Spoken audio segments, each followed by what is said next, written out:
sa plano, sa plan, ano yung mga programa at activities. Yung paglilista po. Kayo po yun, di ba? As the project accountable officer, the one who prepared the plan. Tama po ba? Tama po with the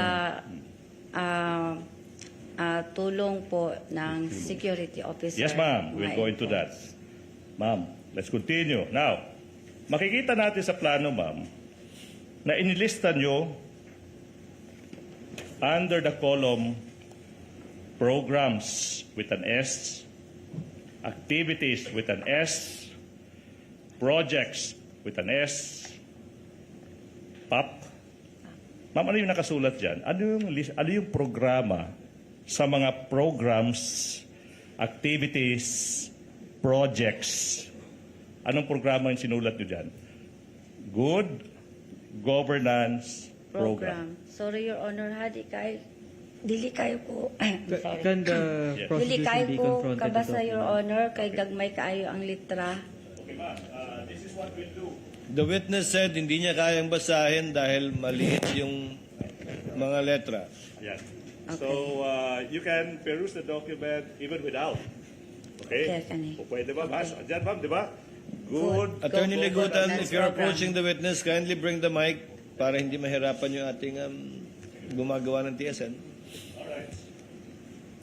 Now, ma'am.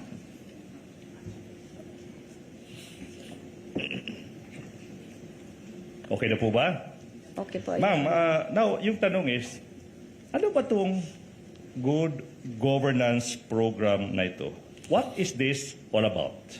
Ito po yung mga programa ng ang opisina ng Office of the Vice President na nakalista na po sa buong taon.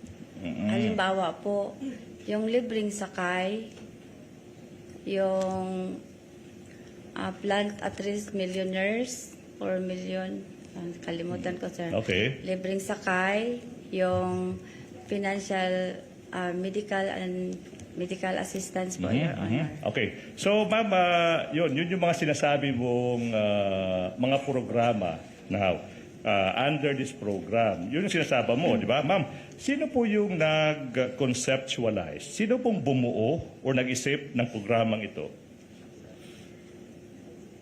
Ang opisina po ng Office of the Vice President, Your Honor, with coordination po sa aming security officer.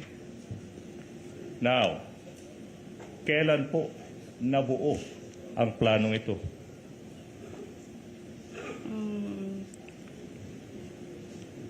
Sa security officer naman, yung nag-conceptualize, di po ba? Na mga planong ito. Repeat, Your Honor, sa question. Sino yung kailan na-conceptual? Ito yung tanong. Kailan nabuo o napag-isipan o na-conceptualize itong Good Governance Program? Kailan? Sa pag ano na, Your Honor, pag